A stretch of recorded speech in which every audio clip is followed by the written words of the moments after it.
Hello and welcome. Wherever you are in the world tonight, take a slow breath and let your shoulders soften. The day is done now. There is nowhere else you need to be and nothing else you need to solve. Adjust your pillows, pull the blankets a little closer, let yourself get comfortable. Tonight we are going to leave the present behind and drift back into the First World War. It was a world of uneasy peace, fragile empires, rising tensions, and changes that would reshape the century. But tonight, you do not need to hold on to every date, every border, or every name. You are only here to listen, slowly and safely, as the past unfolds in the distance. If sleep comes before the story is over, let it come. That is exactly what this time is for. So close your eyes, listen to the rain, and when you are ready, we will begin.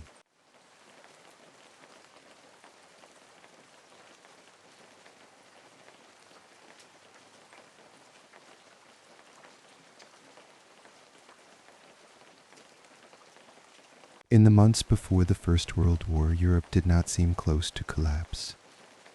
From a distance, it looked orderly and confident. Governments worked. Railways connected major cities and industrial regions. Trade moved steadily across borders. Money traveled quickly between the main financial centers. Large states managed taxes, military service, transport, and administration with enough regularity to suggest strength, not weakness.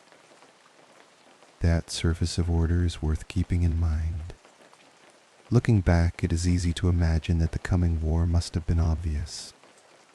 But history rarely feels that clear while it is happening. The people living in Europe before 1914 did not wake each morning believing they were only steps away from a continental disaster. Many knew there were tensions. Many understood that Europe was armed, competitive, and politically uneasy. But tension was not the same thing as collapse. Unease was not the same thing as certainty. There were also real reasons to believe that the system would hold. The major powers had gone through serious crises before. Rivalries had sharpened. Diplomatic confrontations had become dangerous. Yet the wider order had survived. That record mattered. It taught statesmen, bankers, officers, and educated observers to believe that another crisis, however serious, could also be managed. This confidence was not entirely foolish. It rested on real conditions. By the early 20th century, the strongest European states had become large and highly organized political systems. They were not loose governments, improvising policy from one week to the next.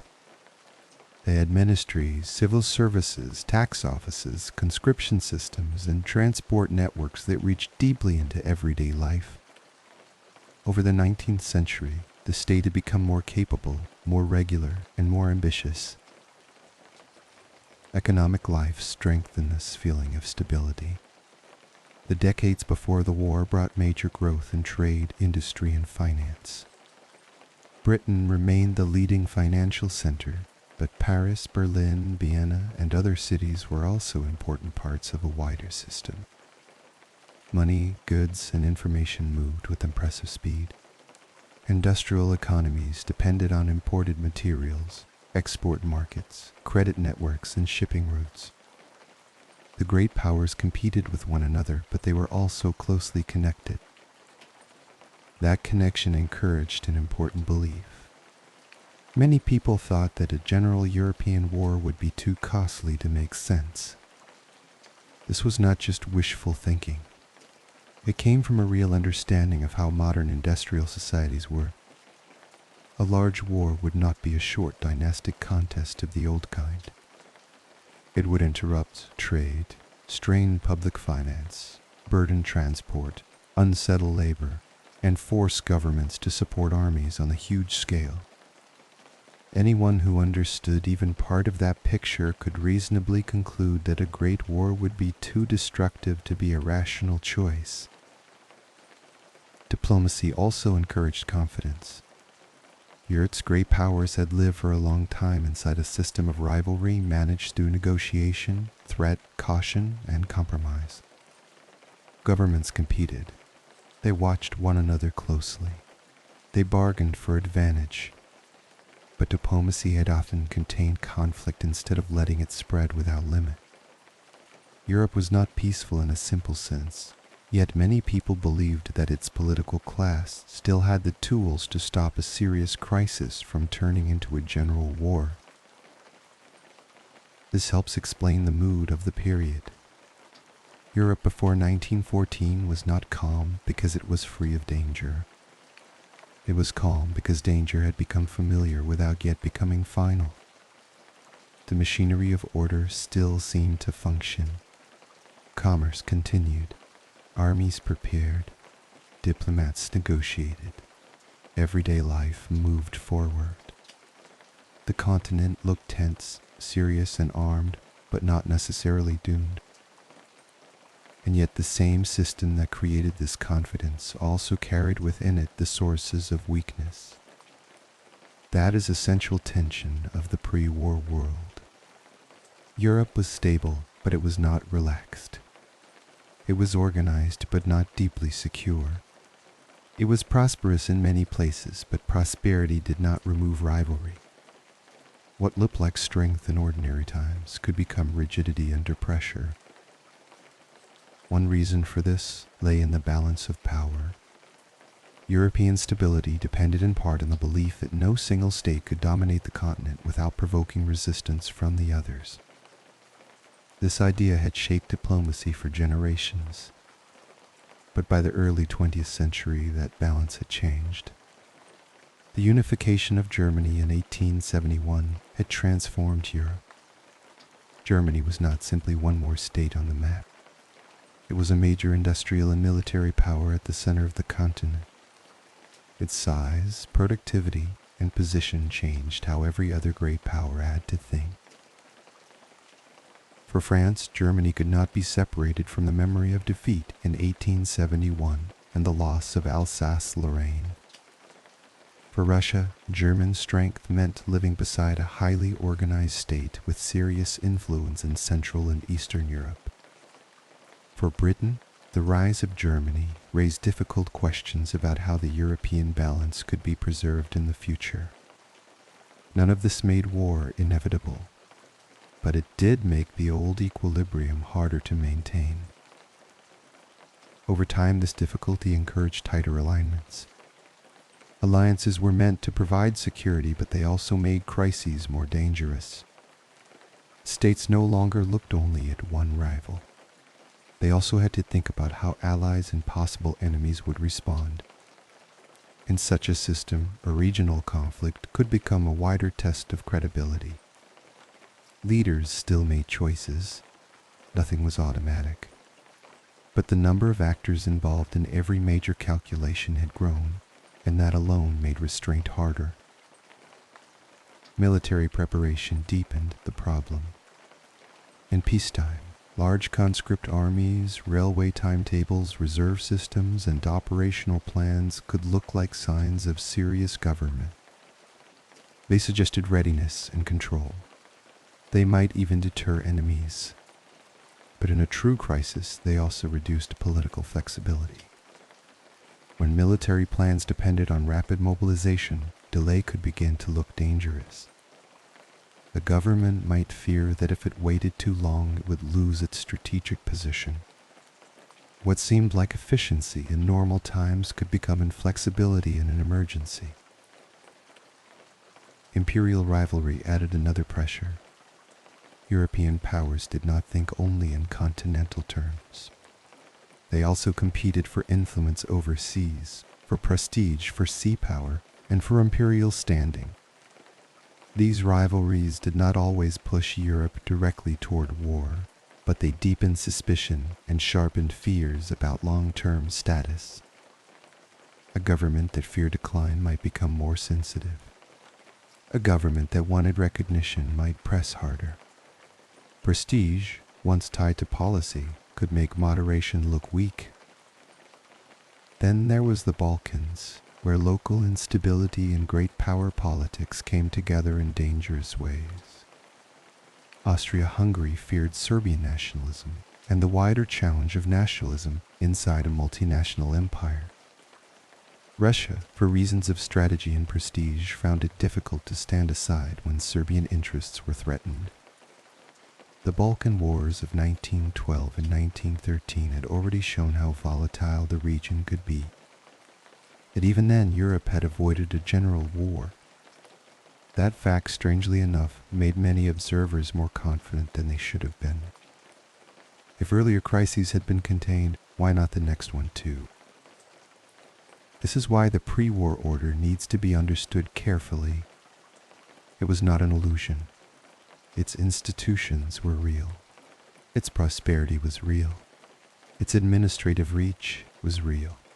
Its diplomatic habits were real. But none of those things guaranteed that the system would remain stable under extreme pressure. They made Europe impressive, not invulnerable. The deeper problem was that the same structures that allowed Europe to function also made any breakdown more serious once it began. Integrated economies made war irrational, but they did not make it impossible. Strong states could manage peace, but they could also mobilize conflict on a very large scale. Military planning could support deterrence, but it could also shorten the time available for compromise.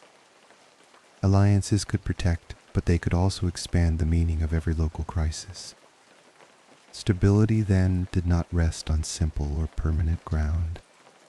It depended on repeated successful judgment from leaders operating inside a dense and increasingly unforgiving system. That is why the confidence of the pre-war years should not be dismissed too easily. Many people believed the system would endure because it had endured before. Their mistake was not simple blindness. The mistake was overestimating how much strain the system could absorb. They trusted a European order that still looked capable on the surface, while beneath that surface several pressures had been hardening at once. When we remember the years before the war, it helps to avoid two easy stories. One says that Europe was peaceful and then suddenly shattered without warning. The other says that the war was clearly inevitable and that only fools fail to see it. Neither account is fully convincing. Europe was already carrying serious tensions, but it also had functioning structures that made continued order seem plausible. What existed before 1914 was not simple peace, and not open collapse either. It was a strained equilibrium. That equilibrium explains why the opening of this history feels so quiet. The silence before the storm was not empty. It was filled with institutions, habits, and assumptions that gave Europe its confidence. Governments administered, markets functioned, armies prepared, diplomats negotiated, everyday life continued. The world still seemed governable. That is exactly why the later breakdown was so profound. The war did not emerge from visible chaos. It emerged from a system that still appeared organized, productive, and under control. By the summer of 1914, Europe was living inside an order that was both impressive and brittle. Many people could see tension, but they also saw reasons for confidence. They saw functioning states, strong economic ties, and familiar patterns of crisis management. What they did not fully grasp was how narrow the margin for error had become. The structures that made Europe strong had also made it dense, interdependent, and harder to steady once a true crisis began. That is where the story turns next. To understand why the apparent calm could not last, we have to move beneath the surface of the pre-war order. We have to look more closely at German power, alliance logic, imperial rivalry, military planning, and Balkan instability. Only then does the speed of 1914 begin to make full sense. The continent that still seemed intact was already carrying the tensions that would soon test it beyond its limits.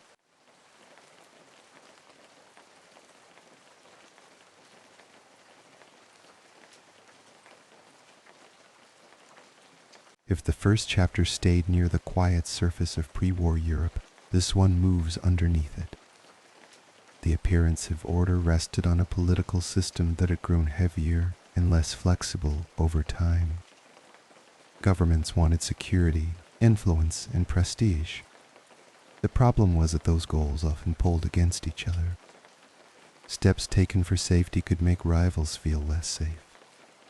Agreements that reduced one danger could create another. Europe still looked manageable, but the margin for error was becoming thinner. The first major shift came with German unification in 1871.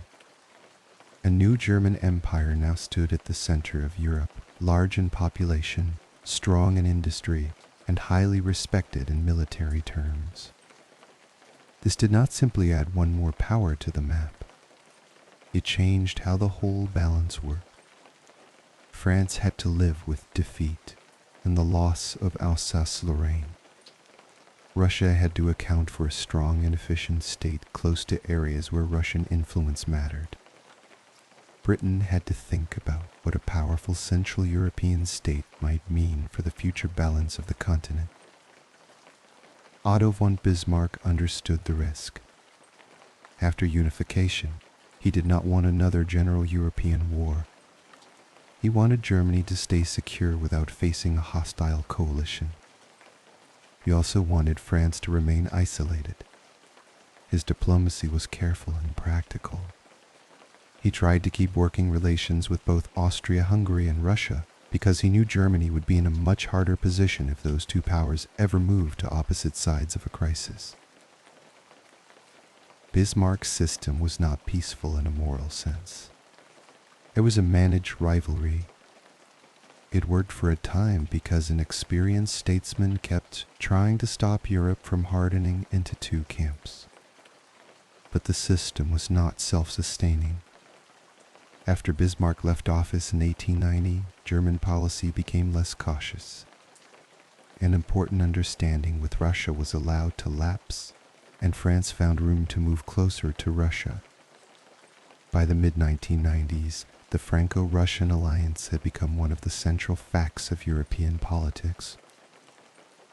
This mattered because Germany now had stronger reason to fear a two-front war.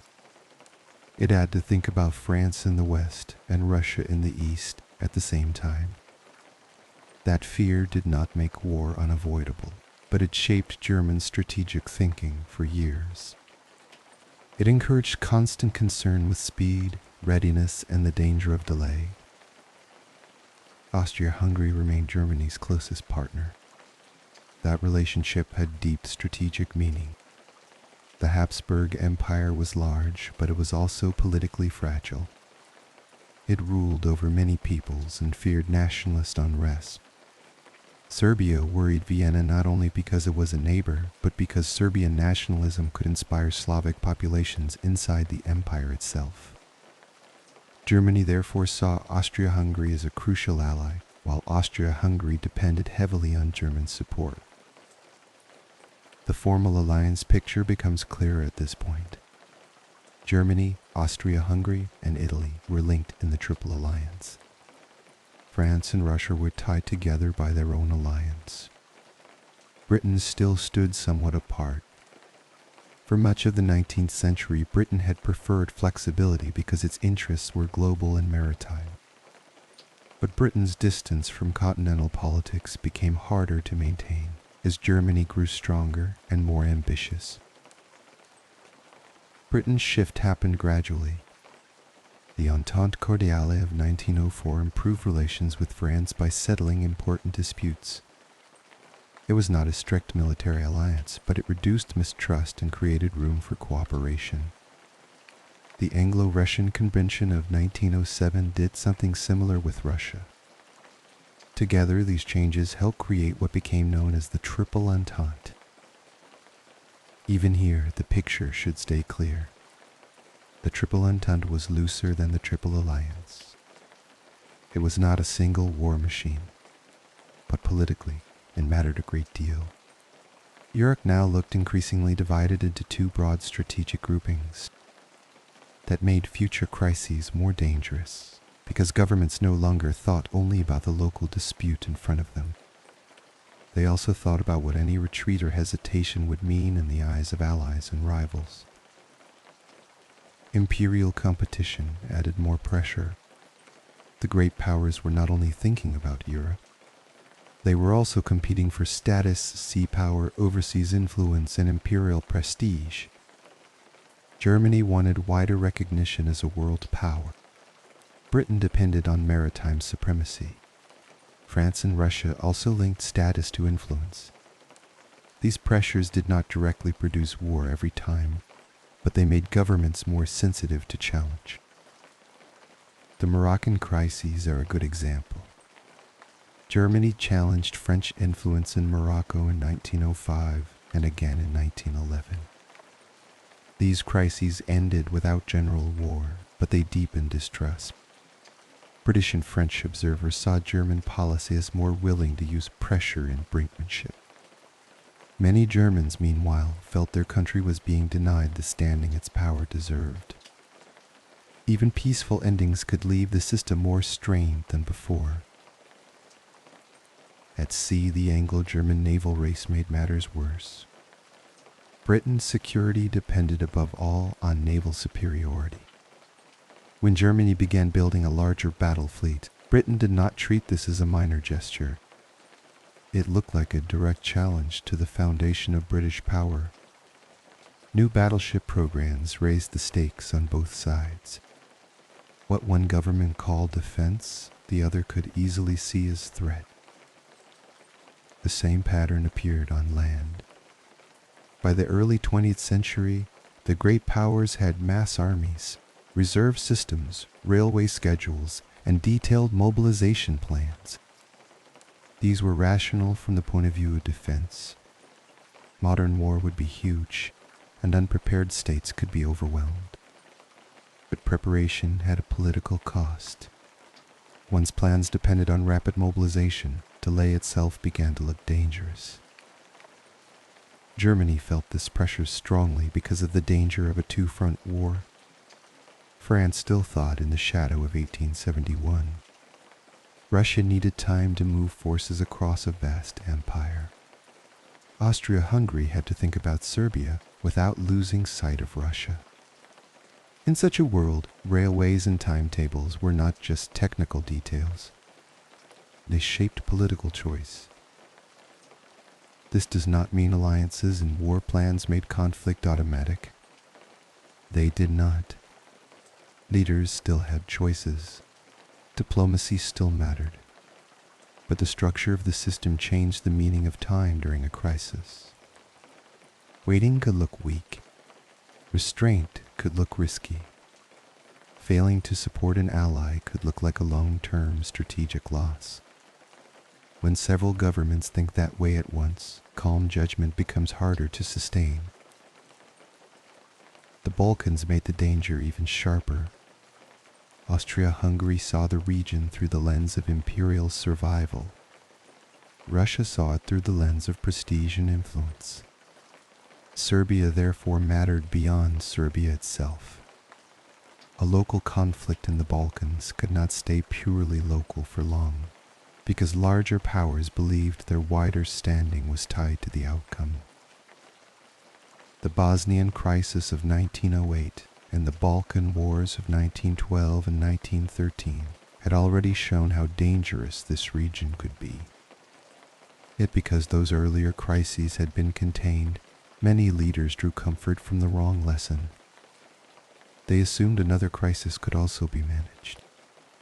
Repeated survival encouraged confidence even while the structure itself grew more brittle. By 1914, Europe was living inside a network of overlapping fears. Germany feared encirclement. France feared strategic weakness. Russia feared loss of influence. Austria-Hungary feared internal decline in Serbian nationalism. Britain feared a continental and naval challenger strong enough to upset the balance. None of these fears was entirely imaginary. The problem was that they overlapped. That overlap is the logic of escalation. Alliances were meant to provide security, but they also spread risk.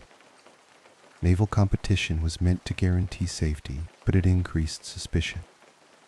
Military readiness was meant to deter enemies, but it reduced the time available for compromise. Imperial ambition was meant to preserve status, but it made governance more sensitive to humiliation.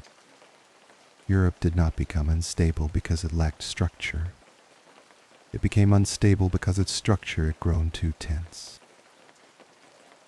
That is why a later crisis could not be judged in local terms alone. A dispute involving Serbia would touch Austria-Hungary's fear for its future, Germany's concern for alliance credibility, Russia's sense of prestige, France's alliance commitments, and Britain's fear of continental dominance. A local event would therefore move through a system already prepared to read it at the widest scale. That is where the next chapter begins. Sarajevo did not create all of these tensions. It entered a landscape already shaped by them. Once we understand the alliances, the rivalries, and the habits of strategic thinking that existed before 1914, the July crisis looks less like a sudden madness and more like a test of a system that had been losing flexibility for years.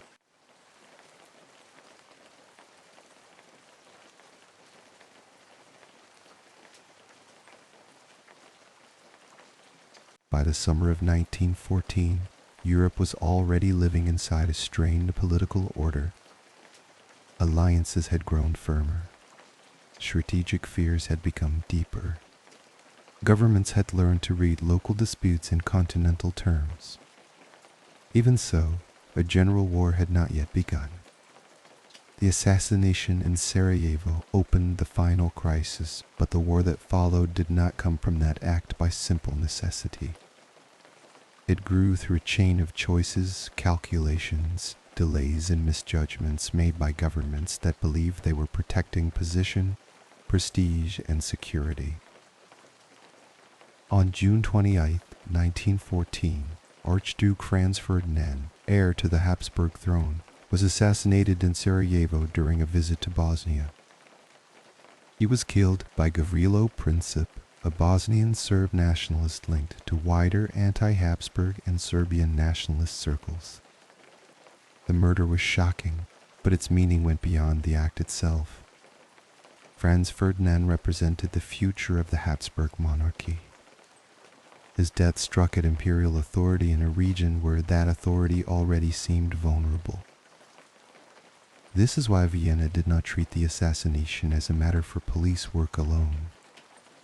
Austria-Hungary saw Serbia as the deeper problem. For years, Serbian nationalism had looked dangerous from the Habsburg point of view. Serbia had grown in confidence after the Balkan Wars. Its success encouraged South Slav nationalism that could weaken the Habsburg Empire from within. Austrian leaders feared not only Serbian policy, but the example Serbia represented. If the empire failed to respond firmly after Sarajevo, it might appear weak both abroad and at home. That fear shaped the first major decision of the crisis. Austria-Hungary chose to use the assassination not merely to punish a crime, but to change the position of Serbia. Vienna wanted to strike in a way that would restore authority and reduce the Serbian challenge. But Austria-Hungary also knew that such a move might bring Russia into the crisis. This made one question central from the beginning. Would Germany stand behind it? In early July, the answer from Berlin was yes. Germany gave Austria-Hungary very strong support in what later became known as the blank check. German leaders did not simply encourage firmness.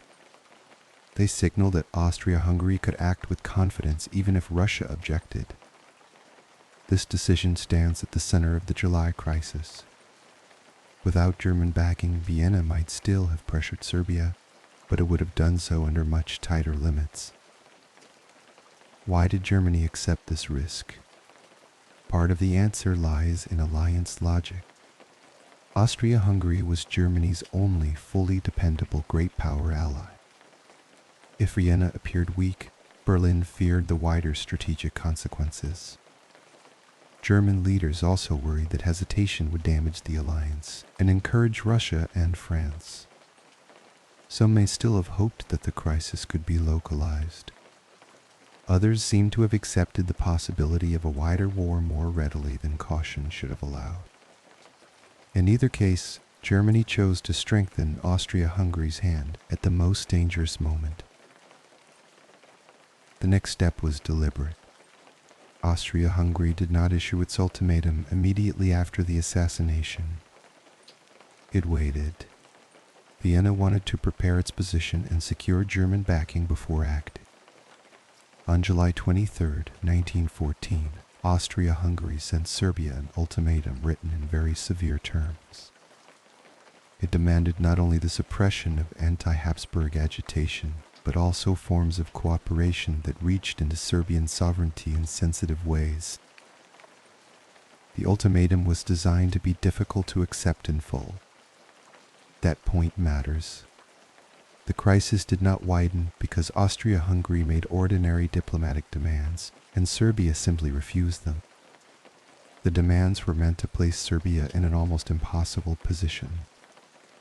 If Serbia accepted everything, it would suffer a humiliating loss of independence. If it refused anything important, Austria-Hungary could claim justification for war. Serbia's reply, delivered on July 25th, was more conciliatory than many expected. Serbia accepted most of the demands. It offered cooperation on many points, but it rejected those terms that would have allowed Austria-Hungary to take part directly in Serbian judicial and police matters. For Serbia, that crossed the line between concession and submission. For Austria-Hungary, the reply was not enough. This was one of the last moments when the crisis might still, in theory, have been slowed. Several observers believe Serbia's answer could have become the basis for renewed diplomacy. But Vienna had already moved too far toward coercive resolution to accept such an outcome easily. Austrian leaders wanted a decisive answer to the Serbian problem, not merely a partial diplomatic success. Russia now faced its own decision. The issue was larger than sympathy for Serbia alone. Russia's standing in the Balkans had already been tested in earlier crises. To stand aside again while Austria-Hungary imposed its will on Serbia would weaken Russian prestige and influence. It would also strengthen Austria-Hungary and Germany in a region where Russia believed it had vital interests. For these reasons, Russian leaders increasingly felt that passivity would carry strategic and political costs they could not accept. This did not mean Russia immediately chose a general European war. Russian decision-making was hesitant and shaped by uncertainty, but the direction was becoming clear. If Austria-Hungary moved militarily against Serbia, Russia would find it very difficult to remain inactive. Once Russian mobilization came into view, Germany would read it not as a distant diplomatic signal, but as a direct strategic threat. France entered the crisis through alliance logic and strategic expectation. France was tied to Russia through the Franco-Russian alliance. French leaders did not direct the crisis in the way Vienna and Berlin did, but they were not passive. France could not easily detach itself from Russia without weakening the alliance that formed the basis of its own security against Germany. In a crisis where German leaders were already thinking in two-front terms, French support for Russia reinforced the continental scale of the danger. Britain's position was different. Britain was connected to France and Russia through understandings rather than a rigid military alliance. This gave London more room in theory. British leaders did not enter the crisis with exactly the same obligations or instincts as St. Petersburg or Paris. But they also could not look at events in complete detachment. A Europe dominated by German power, especially if France were defeated and Belgium violated, would threaten the strategic balance Britain had long tried to preserve. As the days passed, the crisis moved from diplomacy toward mobilization. Austria-Hungary declared war on Serbia on July 28th.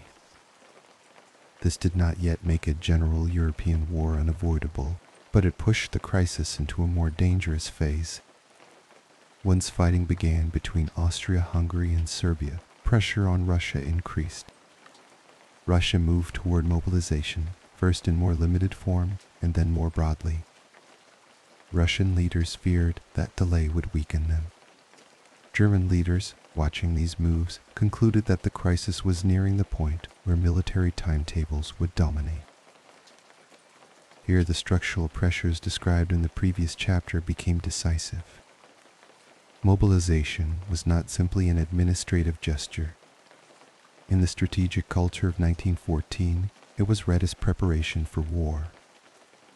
Governments knew that once one major power mobilized, others would feel pressure to respond quickly.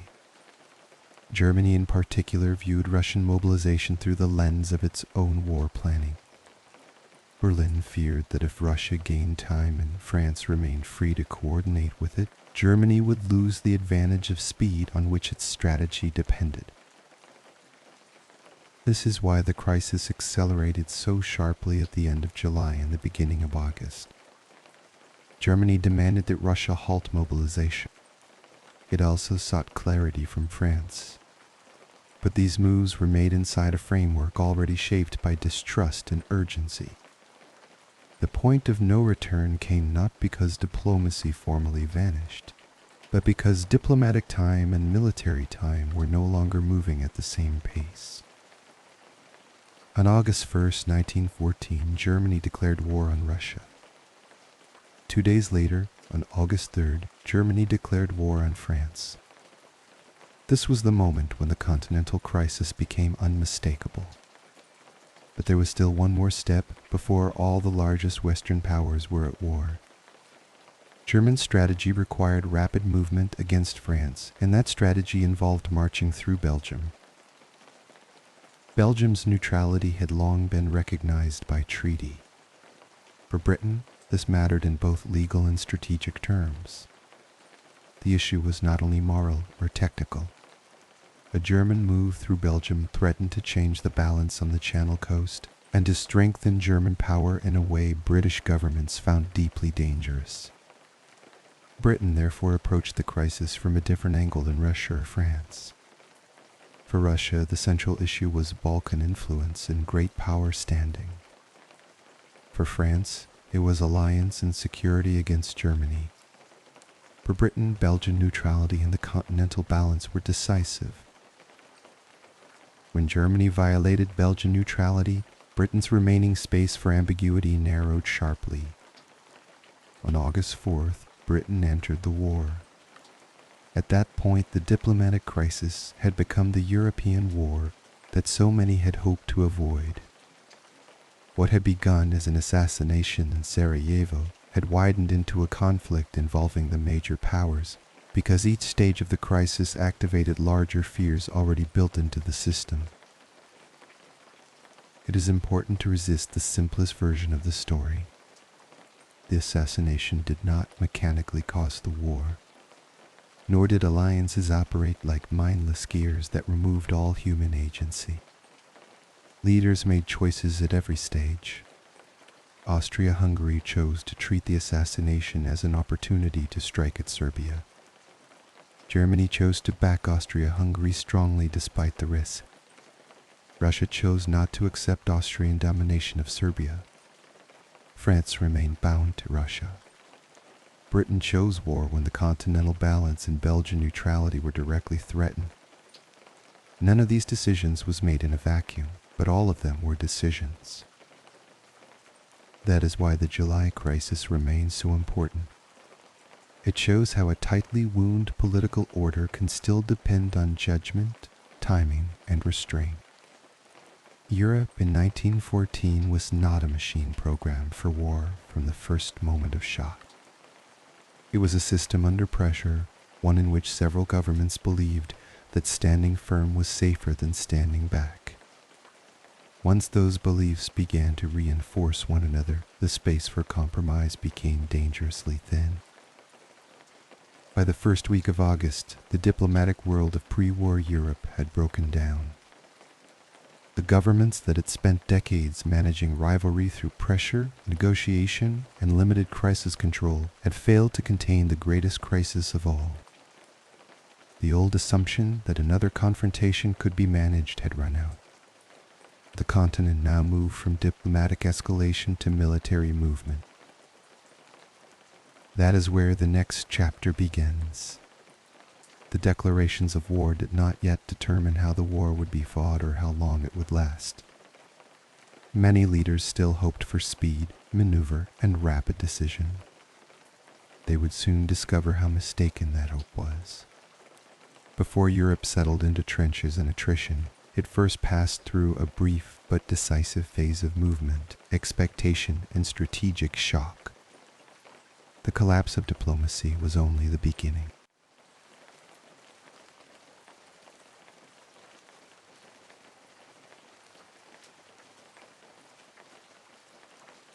When Europe entered war in August 1914, few leaders imagined that the Western Front would soon harden into a long line of trenches. The expectation was movement, pressure, and decision. Mass armies had been prepared for a fast war. Railway systems had been built to move them quickly. War plans were based on the idea that speed would matter from the first days. Many leaders knew a major war would be destructive, but they still believed it could be decided quickly enough to avoid years of exhaustion.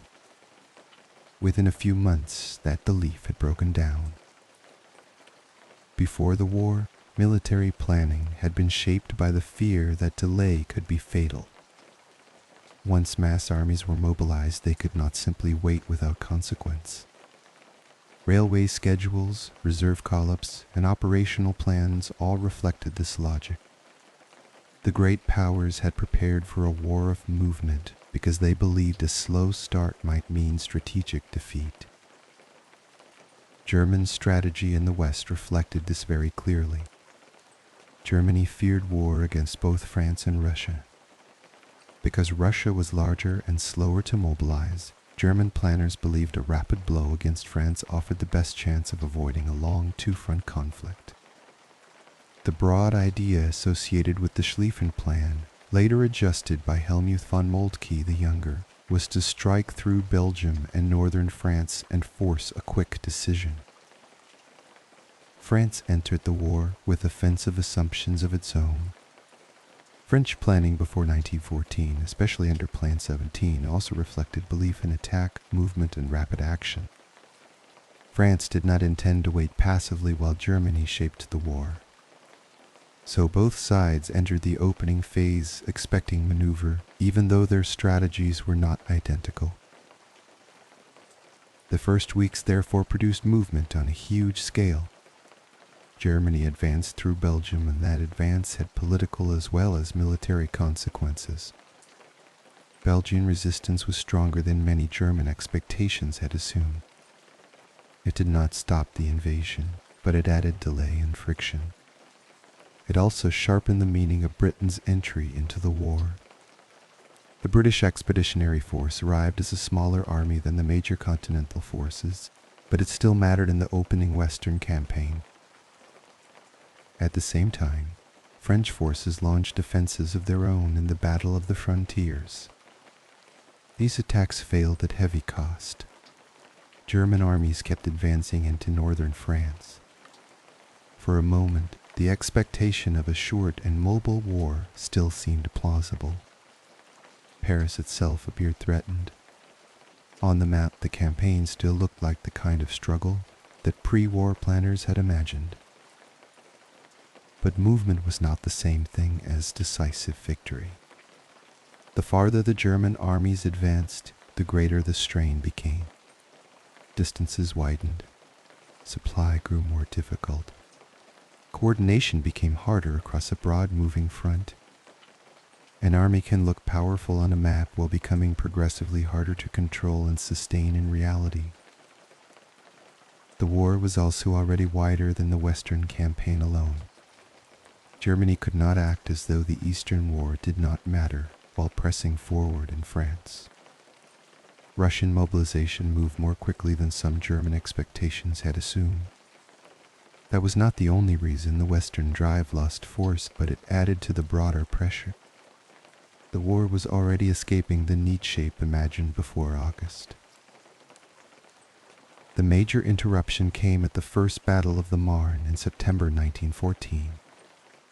The Marne did not create trench warfare by itself, but it ended the immediate hope of a rapid German decision in the West. French forces, supported by the British Expeditionary Force, exploited weaknesses in the German advance and forced a withdrawal. The drive toward a swift conclusion failed. This mattered because it broke the assumption that movement alone would settle the Western War. Germany had not destroyed France. France and Britain had not won a quick victory of their own. The struggle in the West remained unresolved. Yet neither side was ready to accept static warfare as the future of the war. Each still believed movement might somehow return. The result was the process later called the race to the sea. The phrase sounds simple, but the reality was more complex. What happened was not a single race for coastline. Both sides kept trying to move around the northern end of the opposing line. If one side could find an open flank, it might restore mobility and force a larger result. But every attempt to outflank the enemy was answered by another movement. The front kept extending northward. The hoped-for open space kept disappearing. This is one of the most important turning points of the war. Trench warfare did not begin because either side calmly chose it from the start. It emerged because repeated efforts to recover maneuver failed. As the front stretched toward the channel, positions became more continuous, more fortified, and harder to outflank. What began as improvised digging gradually hardened into a system. The material conditions of the battlefield now mattered enormously. Modern rifles, machine guns, quick-firing artillery, and barbed wire gave defenders a major advantage when attackers had to cross open ground under observation and fire. Infantry could still move, but movement without protection became extremely costly. Artillery could inflict great destruction, but it often failed to create the kind of clear and lasting breach needed for decisive breakthrough. Technology alone does not explain everything. Terrain mattered. Exhaustion mattered. Command friction mattered. The size of the armies mattered. But all of these factors together increasingly favored defense. Once both sides had time to dig, reinforce, and connect positions, the front stopped behaving like a temporary campaign line. It became a fortified zone. By late 1914, the Western War had changed character. Germany had failed to knock France out quickly. France and Britain had failed to turn the German setback into a rapid victory of their own. The front stabilized because each side remained strong enough to resist, but neither could recover free maneuver under the conditions now in place. This changed much more than tactics. A war expected to be shaped by speed now had to be sustained over time. States had to supply armies that were no longer moving toward quick conclusion. Industry had to provide shells, transport, replacements, and equipment on a much larger scale than many had expected. Civilian societies had to prepare for a war that would not end before winter.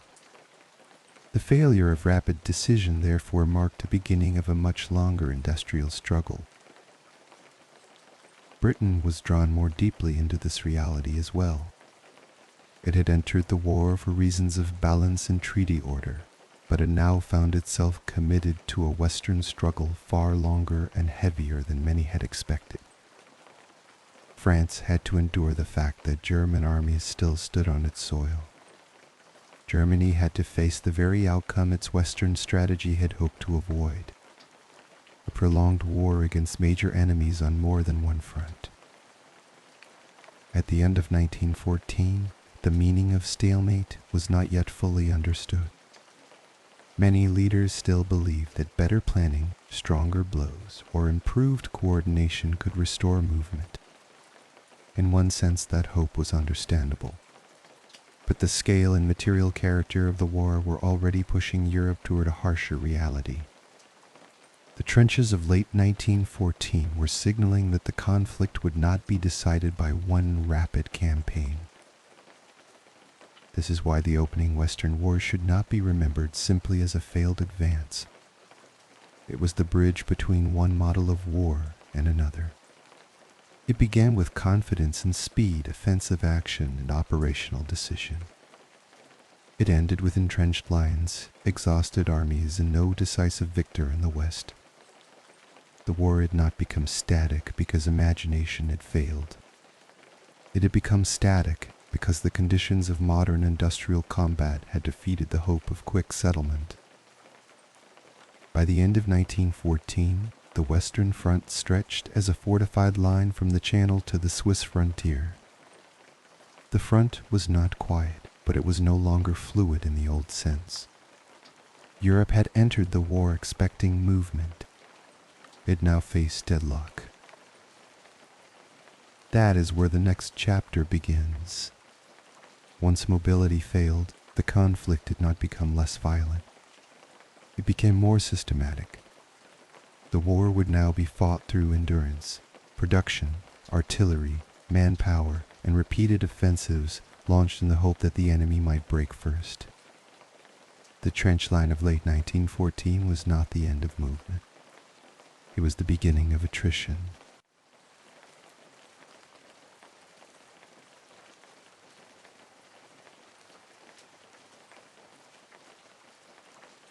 By the end of 1914, the Western Front had become a fortified line.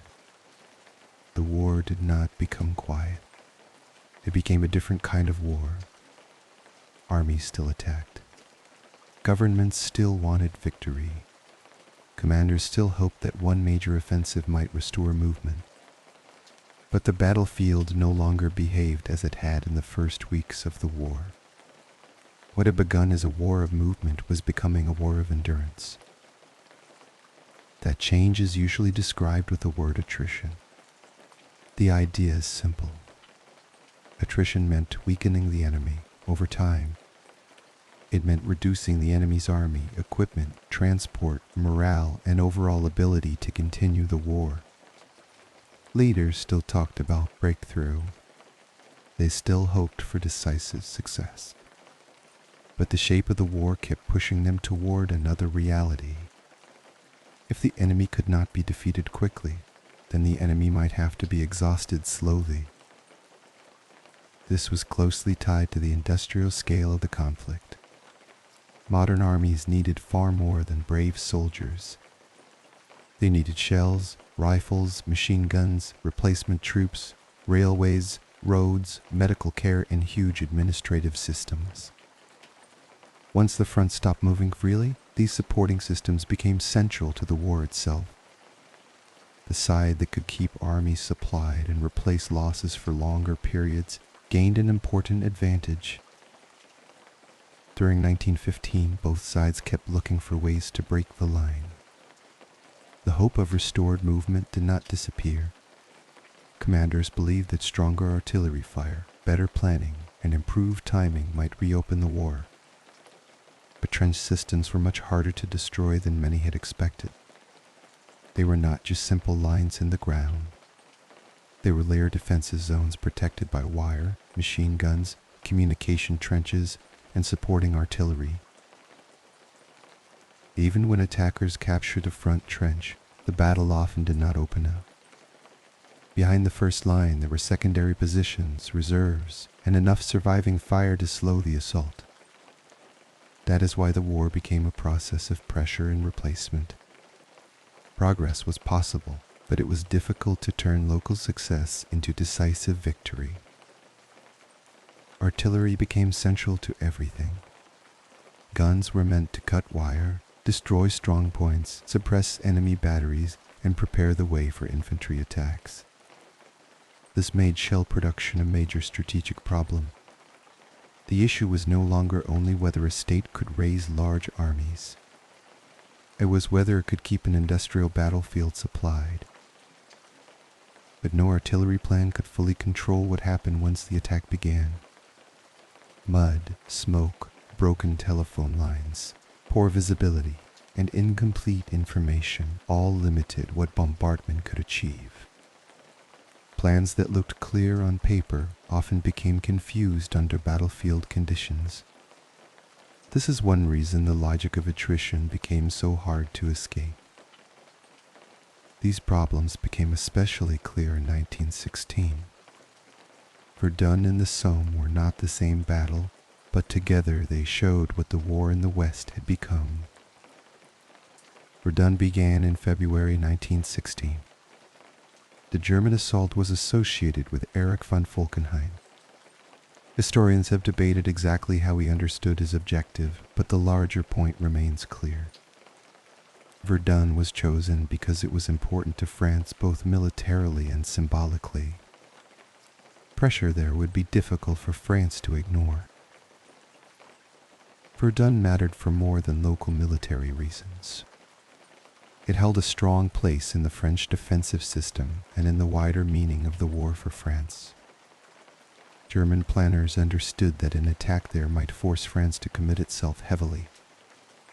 In that sense, Verdun was a battle meant to impose strain as much as to seize ground. The opening bombardment was immense. Artillery again shaped the battle from the beginning. But firepower alone did not destroy French resistance. The defense depended heavily on continued reinforcement.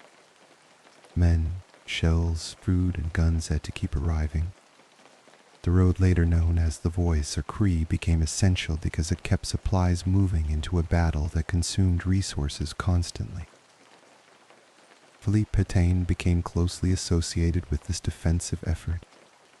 One important part of the French response was the rotation of units through the Verdun sector. This did not make the battle easier. It simply made prolonged defense possible. Verdun became one of the clearest examples of attrition in the whole war. It did not produce one sweeping result. Instead, both sides poured in men and shells while the strategic picture changed only slowly.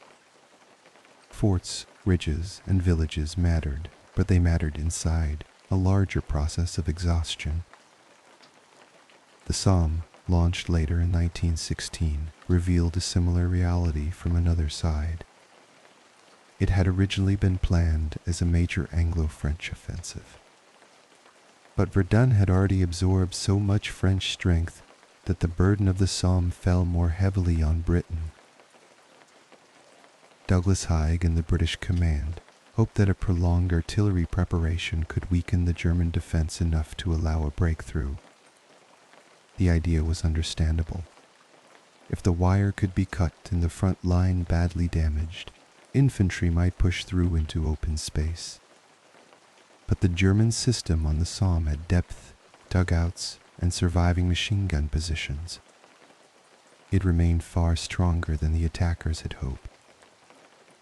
When the infantry assault began in July 1916, the first day brought catastrophic losses for the British Army.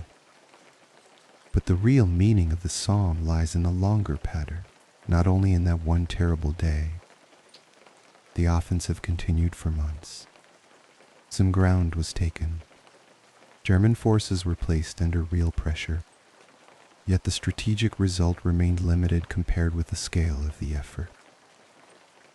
This is the heart of attritional warfare. Tactical gains were real, but they often stayed local. Trenches could be captured. Villages could be taken. Ridges could be fought over and sometimes won. But these gains did not automatically cause wider collapse. The defending side often still had enough reserves and organization to stop local success from becoming decisive victory. Tanks appeared on the Somme in September 1916 and suggested that new technology might eventually help break the deadlock. But at that stage, they were too few and too unreliable to change the war immediately. Verdun and the Somme together showed that modern states could bring enormous destructive power to the battlefield without securing quick resolution.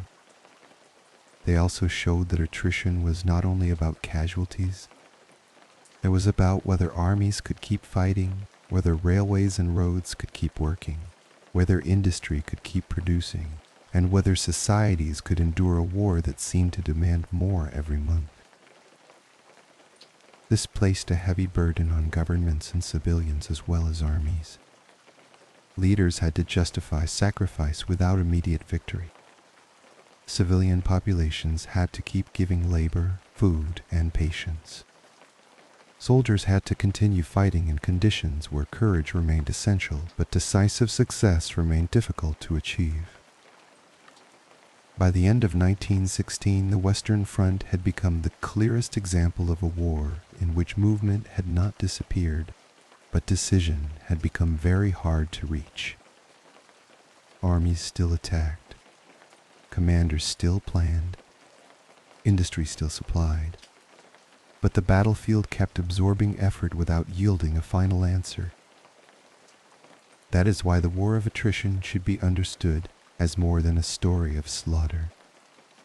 It was the governing logic of a conflict in which strength had to be measured over time. Verdun and the Somme did not end the war.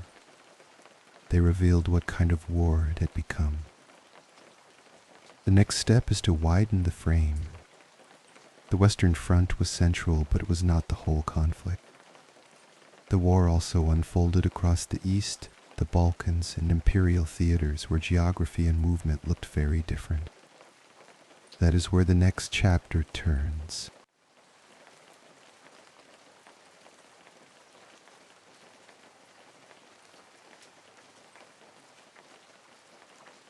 When people remember the First World War, they often picture the Western Front first. They picture trenches, wire, mud, and artillery across France and Belgium. That image makes sense. The Western Front became the best-known symbol of industrial deadlock. But it was not the whole war. The conflict stretched across much wider spaces, and those spaces changed the way the war was fought. To understand the war more fully, the frame has to widen. The Eastern Front, the Balkans, and the Ottoman theaters all matter to the larger struggle. They involve different geography, different rhythms of campaigning, and different political pressures. Some fronts were more mobile. Some empires were more fragile. Some campaigns were tied closely to sea routes and imperial communications. The war was not one battlefield repeated many times. It was a connected system of different conflict. The Eastern Front was the clearest contrast with the West. The distances were much greater. Territory was wider. Railways and infrastructure were usually less dense and less reliable than in Western Europe. Armies could still dig in, still suffer terrible losses, and still fail to achieve decisive results. But the front did not harden into one continuous trench system in the same way. Movement remained more possible, even if it often failed to bring decision. Russia entered the war with enormous size, but size did not guarantee efficiency. The Russian Empire could raise huge armies, yet it faced serious problems in transport, supply, equipment, administration, and coordination. Those weaknesses became visible early. In 1914, at Tannenberg in the Masurian Lakes, German forces defeated Russian armies in East Prussia.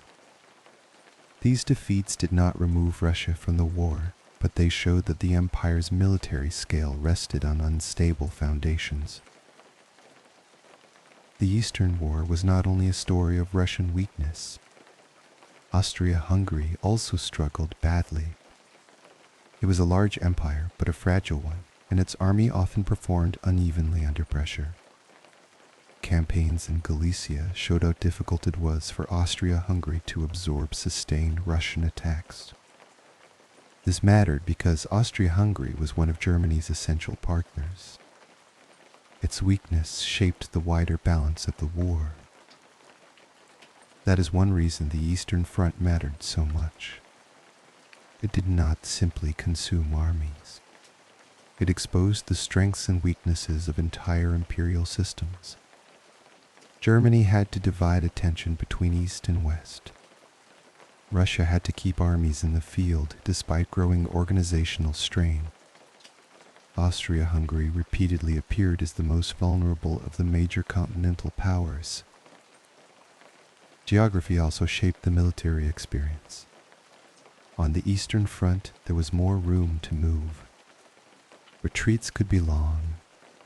Advances could cover broad distances. Campaign maps could look dramatic in ways that resembled older forms of warfare more than the trench deadlock of the West. But mobility did not automatically produce decision. Armies moving across large spaces still needed supply, communication, and cohesion. The East was more fluid than the West, but not easier. The Brusilov offensive of 1916 made this especially clear. Russia struck Austria-Hungary with great force and badly damaged Austrian positions. The offensive showed that movement and surprise were still possible, but it also showed the limits of even a major success. Austria-Hungary was shaken badly, yet the war itself did not end.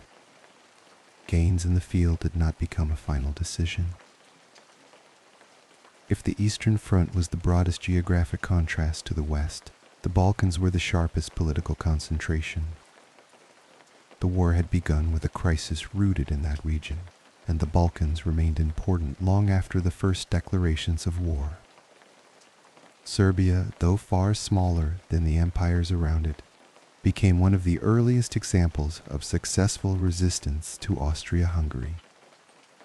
In 1914, Austrian efforts to crush Serbia quickly did not succeed as expected. That failure mattered because it exposed Austro-Hungarian weakness at the beginning of the conflict. Yet Serbia remained in a dangerous position. Geography, alliance politics, and military pressure all worked against long-term security. In 1915, once the Central Powers coordinated more effectively and Bulgaria entered the war against Serbia, the situation changed sharply. Serbia was overwhelmed and occupied, though Serbian resistance and political continuity did not disappear. The Balkans mattered for more than local reasons. They linked Central Europe to the Ottoman world. They affected land routes, alliance structures, and the strategic position of Austria-Hungary. They were also a region where imperial weakness and nationalist conflict overlapped in unstable ways. For that reason, the Balkans were never just a side theater. They remained a corridor of pressure inside the larger war. The Allied presence at Salonika reflected this continuing importance. The Salonika front did not become as famous as Verdun or the Somme, but it showed that southeastern Europe remained active in Allied planning. The front represented both military commitment and strategic concern. The Allies did not want to abandon the region entirely to the Central Powers. The Ottoman Empire widened the war even further. When it entered on the side of the Central Powers in late 1914, the conflict gained new fronts, new sea questions, and new imperial dimensions. The Ottoman state had long been described in Europe as weakened, but weakness did not make it irrelevant. The empire occupied a position of great strategic value. It connected Europe, the Eastern Mediterranean, the Black Sea approaches, Mesopotamia, the Caucasus, and the routes that mattered deeply to British imperial communications. That is one reason the Dardanelles and Gallipoli became so important in Allied thinking. If the straits could be forced, the Allies hoped to weaken the Ottoman position, open a route toward Russia, and alter the wider balance of the war. But Gallipoli became one of the clearest examples of a campaign that promised much and achieved far less. The operation failed to break the Ottoman defense or produce the strategic change that Allied planners had hoped for. The Ottoman War was not confined to Gallipoli. In the Caucasus, Russian and Ottoman forces fought in difficult terrain under very different conditions from those on the Western Front. In Mesopotamia, British imperial forces pursued goals tied to position, prestige, and imperial security. Around Egypt in the Suez Canal, the war touched one of the most important arteries of British global power. These were not marginal spaces. They were regions through which the imperial structure of the conflict became visible. This wider geography also makes another point clear. The war drew on resources far beyond Europe. Empires moved troops, labor, food, and materiel across long distances. Colonial soldiers served in multiple theaters. Supply systems crossed seas as well as railways. Decisions made in European capitals had consequences in the Middle East, Africa, and Asia. The First World War was European in its origins, but imperial in its reach. That did not make the war uniform. The Western Front was dense and fortified. The Eastern Front was broader and more fluid. The Balkans were politically unstable and strategically important. The Ottoman theaters tied military operations to maritime routes and imperial defense.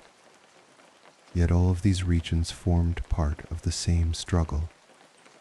Pressure in one place affected decisions in another. Resources sent to one theater were resources unavailable elsewhere. This is why the wider fronts matter so much. If the war is viewed only through France and Belgium, much of its structure remains hidden. The broader geography shows how the conflict kept redistributing strain. It also shows that different kinds of states and empires were being tested at the same time. By 1916, that wider war could no longer be separated from the question of endurance. Empires had to feed armies in multiple theaters.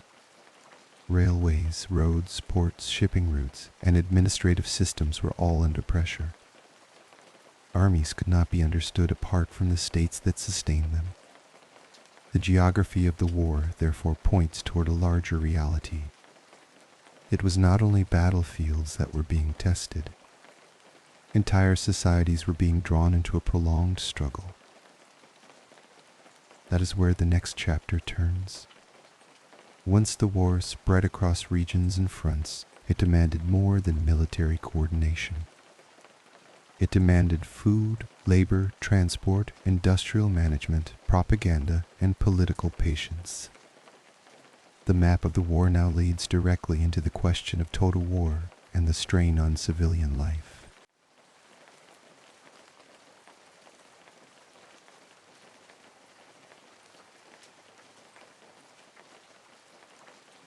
By the middle years of the war, it was no longer possible to think of the conflict as something happening only where armies met. The front lines still mattered, and losses in battle remained central to every government's decisions. But the war had become too large and too prolonged to be sustained by soldiers alone.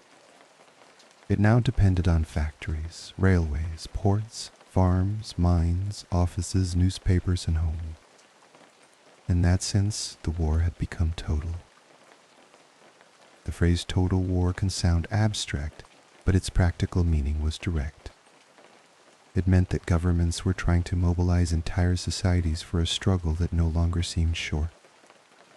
They needed men for armies, but they also needed workers for munitions plants, miners for coal, farmers for food, engineers for transport, clerks for administration, and ships for supply.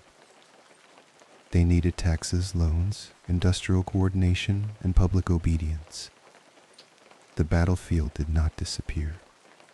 It simply became impossible to separate it from the systems that sustained it. This was one of the great changes of the war.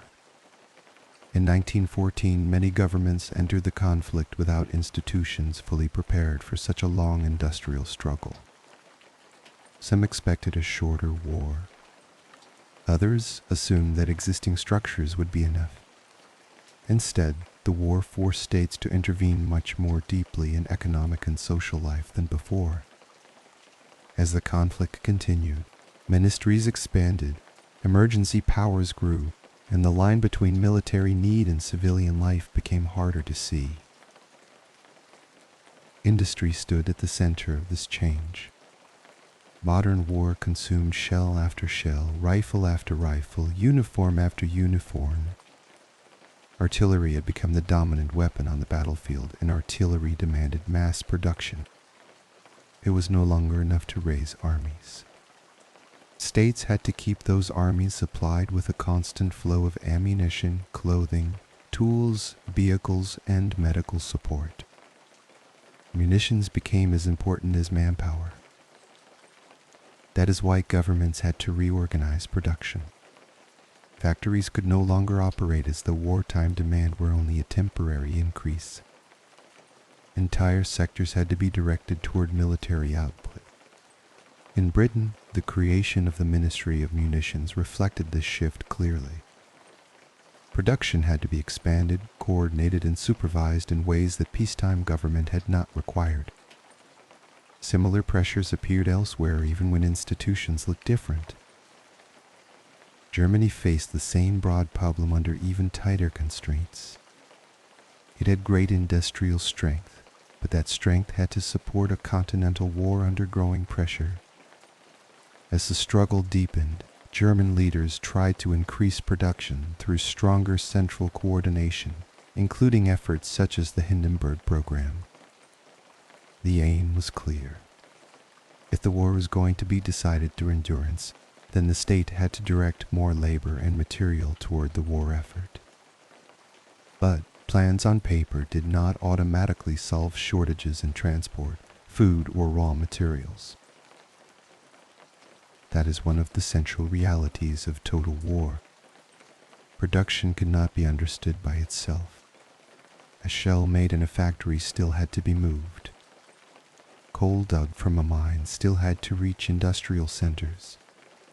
Fruit grown in the countryside still had to reach cities. War was not only a matter of output, it was also a matter of systems.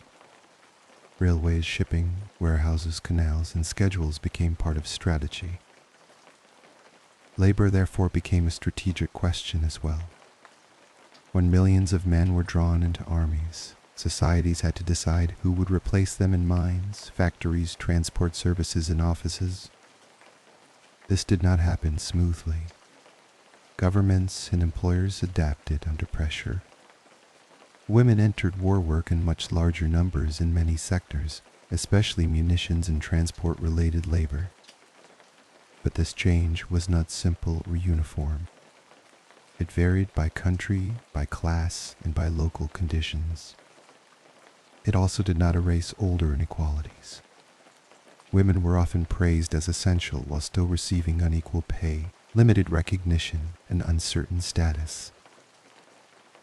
The war also drew on imperial labor and imperial manpower. Colonial troops served in several theaters. Colonial resources and labor systems helped sustain European empires under growing strain. This matters because total war was not purely national, even when governments described it in national terms. The burden of sustaining the conflict was distributed across imperial worlds as well as metropolitan societies. As the war continued, food became one of the clearest examples of how civilian life had been drawn into strategy. Armies had to be fed, but so did cities. Civilians could endure hardship differently from soldiers in battle, Yet civilian hunger carried enormous political risk.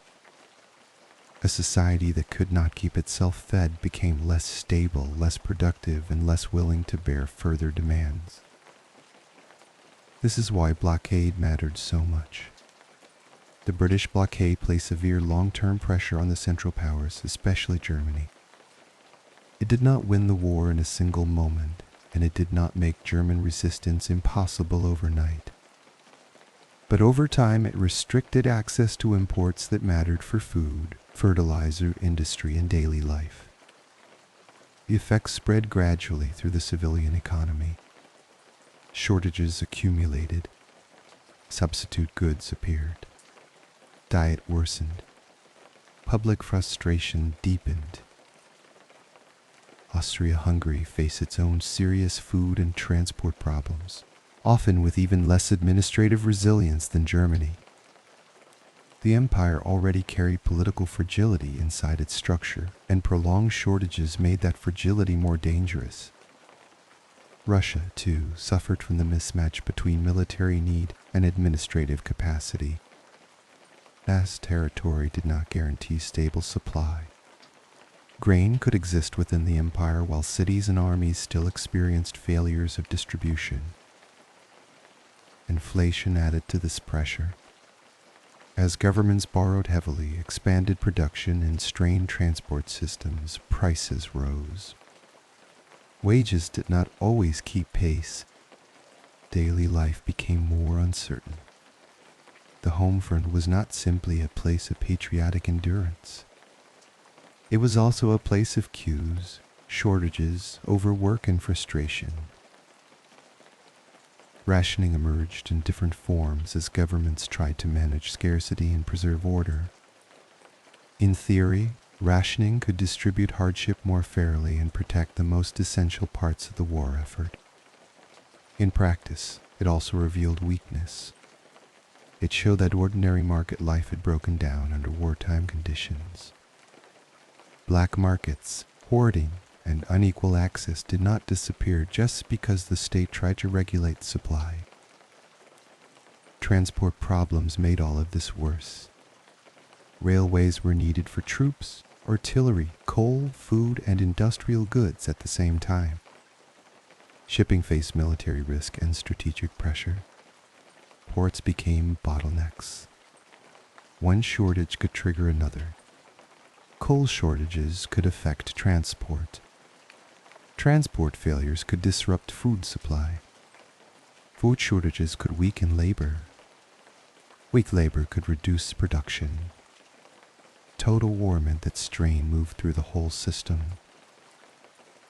This helps explain why morale became such an important political concern. Morale was not simply emotion. It was the practical willingness of a society to continue bearing the burdens imposed by the war. Governments tried to shape this willingness through propaganda, censorship, ceremony, and appeals to duty. Newspapers were monitored. Information was managed. Public language was disciplined. States wanted endurance, but they also wanted to control how endurance was understood. Propaganda mattered because the war could not be sustained by force alone. Governments needed populations to believe that the conflict remained necessary, that sacrifice still had purpose, and that the enemy would break first.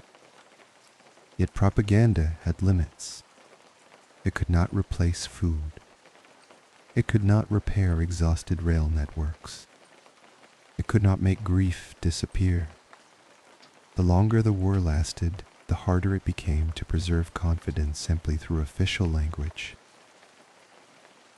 This is why the home front became one of the central arenas of the war. The phrase can sound softer than trenches and artillery, but that would be misleading. The home front was where states measured how much more could be extracted from society. It was where fatigue became visible. It was where grief accumulated slowly. By 1916, most of the major belligerents had learned that victory could not be defined only as battlefield success. A state might hold its lines and still weaken dangerously at home. An army might remain in the field while the society behind it became less stable, less productive, and less patient. Political endurance, social discipline, and economic management had become part of military strategy. This did not mean that every society was equally close to collapse. They were not. Britain, France, Germany, Austria-Hungary, and Russia all experienced wartime strain differently. Their institutions, food systems, imperial resources, geography, and political traditions were not the same. But all of them were being tested by a war that kept demanding more men, more shells, more rail capacity, more coal, more food, and more obedience. That is the deeper meaning of total war. It was not merely a slogan for national effort.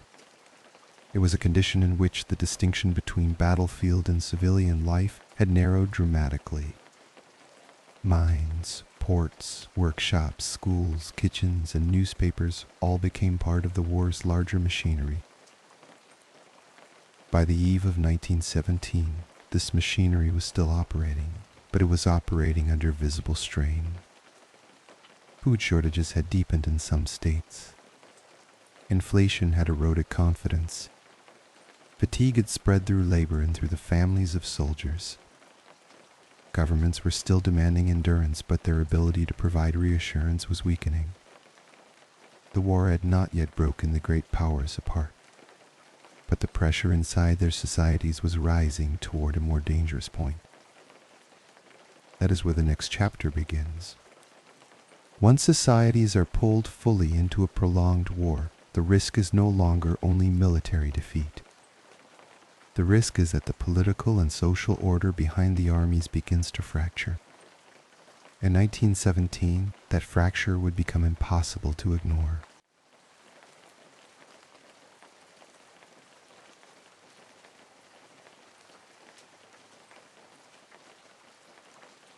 By 1917, the war had already consumed far more time and endurance than most leaders had imagined in 1914. It had become total. It had drawn whole societies into its demands. It had reshaped economies, transport systems, labor, and political life. But in 1917, pressure was no longer building quietly in the background. In several places, it began to break openly through the surface. Armies still stood in the field, but the states behind them were under a new kind of strain. The war was no longer only testing military strength. It was testing political survival. The clearest example came in Russia. The Russian Empire had entered the war as one of the largest states in Europe, but size had never guaranteed stability. Military defeats, transport failures, supply shortages, inflation, and administrative weakness had already exposed its vulnerabilities. The war did not create every Russian problem from nothing, but it intensified them to the point where the old order became much harder to sustain. By early 1917, discontent in Russia had become broader than ordinary opposition to one ministry or one policy. Food shortages in the cities, especially in Petrograd, combined with inflation, declining trust, and the strain of prolonged war. The monarchy had lost credibility. The state still possessed force, but force alone could no longer restore confidence. When unrest widened in February 1917, the Romanov monarchy collapsed with surprising speed. This is one of the decisive turning points of the war. The February Revolution was not simply an ideological event in the narrow sense. It was a political collapse shaped by war. Military losses mattered. Supply failures mattered. Administrative discredit mattered. The inability of the state to maintain authority under the burden of prolonged conflict mattered. The old regime fell because the war had made its weaknesses much harder to contain. Yet the fall of the monarchy did not solve Russia's larger problem. Power passed to the provisional government, but the war remained unresolved. This was the central difficulty from the beginning. The provisional government faced a society exhausted by war in a political environment in which legitimacy was already fragile. But it also feared that leaving the conflict too abruptly would bring diplomatic, military, and domestic consequences of its own. So it continued the war. That decision is essential to understanding the rest of 1917. The provisional government inherited the burdens of the old regime without inheriting its old authority. It wanted to preserve Russia's place among the Allied powers, but continuing the war deepened the dissatisfaction that had already brought down the monarchy. The state therefore remained trapped between external commitment and internal exhaustion. The military consequences of this weakness became clearer as the year continued. Discipline deteriorated. Confidence eroded. Authority became harder to maintain in the army as well as in civilian life. The war no longer appeared as a national project held together by stable command. It increasingly appeared as a burden that the existing political order could no longer carry. The Bolsheviks rose inside this environment of discredit, fatigue, and institutional weakness. Their seizure of power in October 1917 should not be separated from the war itself. It became possible in part because the provisional government could neither restore stability nor end the conflict in a way that satisfied the population. By late 1917, Russia was moving steadily toward withdrawal from the war, even before the Treaty of Brest-Litovsk formally fixed the outcome in 1918. Russia's collapse mattered immediately to the wider conflict. Germany and its allies could now hope that the Eastern War would diminish, freeing military attention for the West. But Russia was not the only place where 1917 revealed open fracture. Other states also showed how deeply morale and political patience had been strained. France offers one of the clearest examples. By 1917, the French army had already endured years of immense pressure, especially at Verdun and through the wider logic of attritional warfare. The country had shown great resilience, but resilience was not limitless. When the naval offensive failed to produce the breakthrough that had been promised, the effect on morale was severe. The French mutinies that followed must be understood precisely. They were serious.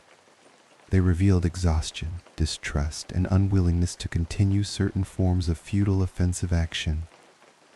But they did not amount to the total collapse of the French army. France did not leave the war. The army still defended the front. What changed was the willingness to accept more costly offensive expectations without stronger justification.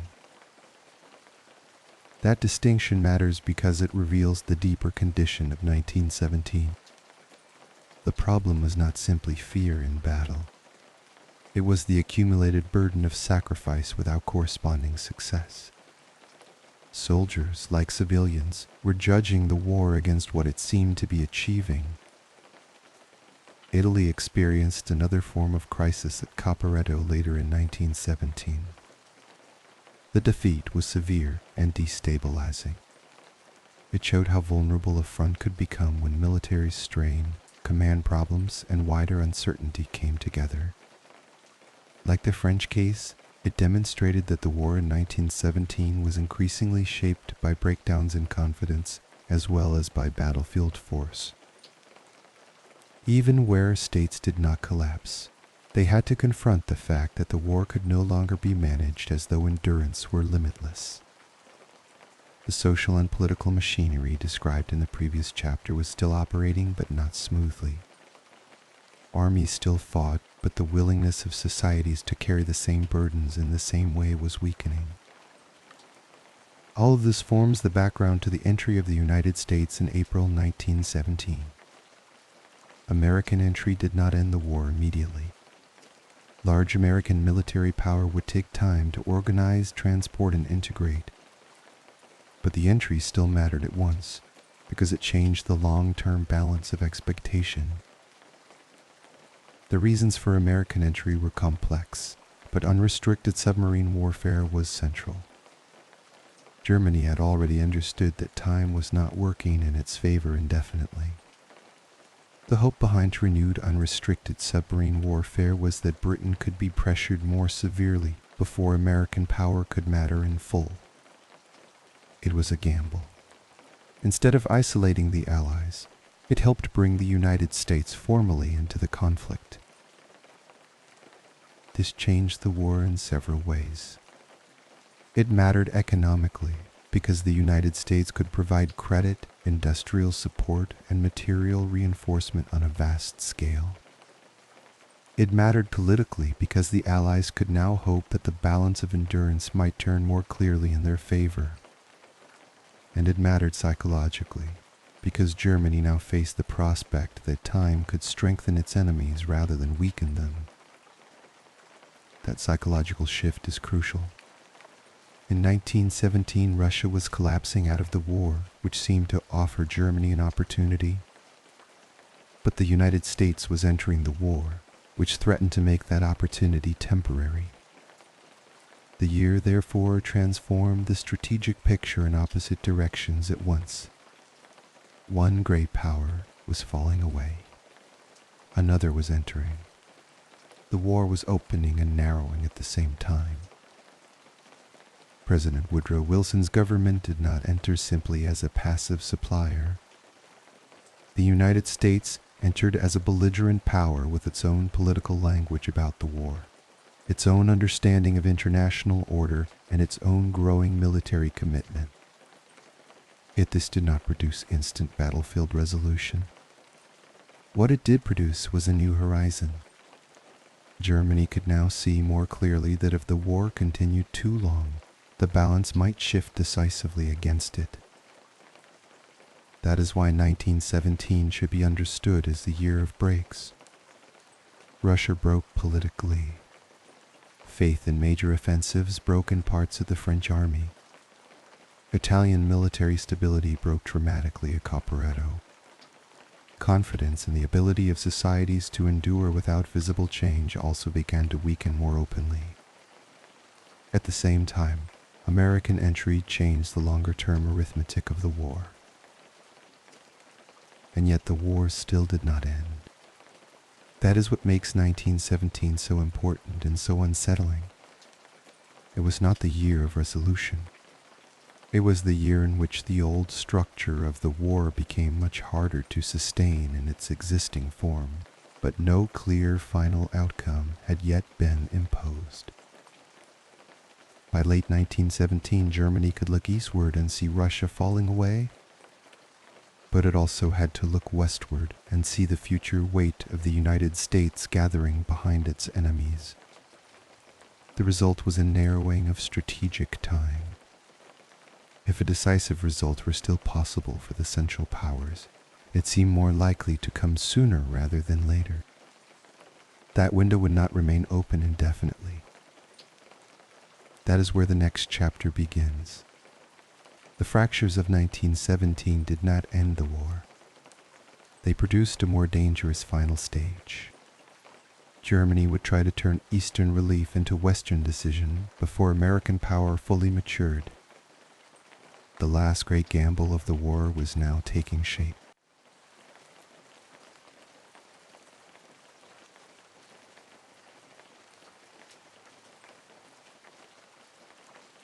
By the beginning of 1918, the war had entered one of its most dangerous phases. Russia was falling away. The United States was becoming more present. Civilian societies were tired. Armies were worn down. Governments were less confident than they had once seemed. And yet no final decision had been reached. That is what made the moment so unstable. It encouraged the belief that one last great effort might still force the war to end on favorable terms before the balance closed completely. For Germany, that narrowing window mattered deeply. Russia's collapse and the settlement at Brest-Litovsk seemed to open an opportunity. The Eastern War no longer demanded the same share of German attention. Forces could be shifted westward, but the same moment also carried a warning. The longer the war continued, the more the Allies would benefit from the growing weight of the United States. If Germany hoped to win, it seemed more likely to do so in 1918 than after another year of waiting. This was the logic behind the Spring Offensive. Its opening and most important blow was Operation Michael in March 1918. Germany aimed to strike before Allied coordination became too strong and before American reinforcement became too heavy to absorb. The hope was not simply to gain ground. It was to break the Allied front in a way that would force political and military decision. At first, the offensive seemed to justify that hope. The Western Front began to move again in a way that had not been seen for years. German assault tactics produced sharp gains. Allied positions were driven back. For a moment, the battlefield no longer resembled the fixed trench world of earlier years. Movement had returned, and with it came the appearance of a different ending. But movement was not the same as victory. Germany could open the line, but turning movement into a decisive outcome was far harder. Ground could be taken more quickly than it could be organized. Supply had to follow. Artillery had to be sustained. Communications had to hold. Reserves had to be moved. The deeper the advance, the harder those demands became. Germany also faced a more basic limit. It had achieved tactical success, but it had not escaped the larger strain of the war. The blockade still mattered. Food shortages still mattered. Industrial pressure still mattered. The home front was already tired.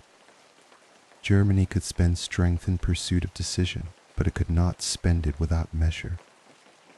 Every offensive success carried a cost that would become dangerous if the war continued. There was also a problem of strategic purpose. German attacks could disrupt and dislocate. They could create crises. But they did not produce the kind of collapse that Germany needed.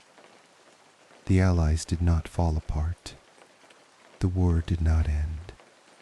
The offensive gained territory, but it did not force a settlement before Germany's own strength began to thin. That was one of the decisive facts of 1918. Germany struck because time was running out. But when the blow failed to end the war quickly, time began to work against Germany even more clearly than before.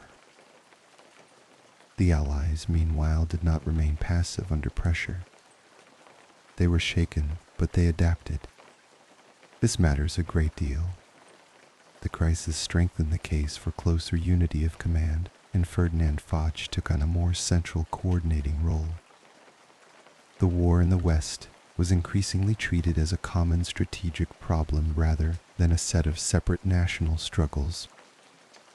Under attack, Allied coordination improved. Once that happened, the meaning of Germany's early gains began to change. What had looked like the return of decision slowly became a contest between German momentum and Allied recovery. Once Allied resistance held, the offensive lost its best chance of forcing a break. American power also mattered more clearly now. The United States had entered the war in 1917, but 1918 was the year in which its presence became harder to ignore in practical military terms. American forces still required time for training, transport, and integration. Their impact was not instant everywhere, but their arrival changed expectations. Germany could see that if the war continued, the material and human balance would shift further against it. That is why the Spring Offensive should be understood as a failure in strategic terms, even though it achieved striking local and operational gains. Germany did not fail because nothing happened. Germany failed because what happened was not enough.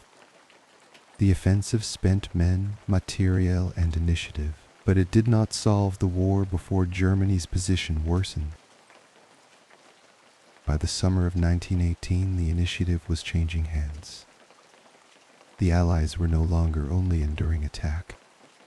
They were preparing to push back with growing confidence. Their use of artillery, aircraft, tanks, and coordinated attack had improved. German forces, by contrast, faced mounting strain after the great effort of the spring. The Battle of Amiens in August 1918 became one of the clearest signs that the war had entered a new phase. It was an important turning point because it showed that German power in the West was no longer expanding toward decision. It was being forced backward. The effect was not only territorial, it was psychological and strategic. Germany could no longer assume that the initiative remained in its hands. From there, the conflict entered the 100 Days Offensive. This was not one sudden ending. It was a sustained sequence of pressure, attack, retreat, and erosion. German forces were pushed back across a widening front. The war in its final months became less a search for breakthrough and more a widening loss of control. At the same time, the larger structure of the Central Powers was beginning to give way. Bulgaria broke first. The Ottoman Empire moved toward defeat. Austria-Hungary, already weakened by military strain and internal political fragility, was increasingly unable to hold together. These collapses were not secondary details. They mattered because the war was ending as an imperial crisis as much as a battlefield one. This is one of the most important truths about late 1918. The Central Powers were not collapsing only because one offensive had failed. They were collapsing because years of strain had weakened military systems, political authority, and imperial cohesion at the same time. Once the final German gamble did not secure victory, those wider weaknesses became much harder to contain. Germany itself now faced the full cost of its failed bid for decision. The government and military leadership had launched the spring offensives in the hope that a brief period of eastern relief might be turned into western victory. Instead, they had used up strength without ending the war.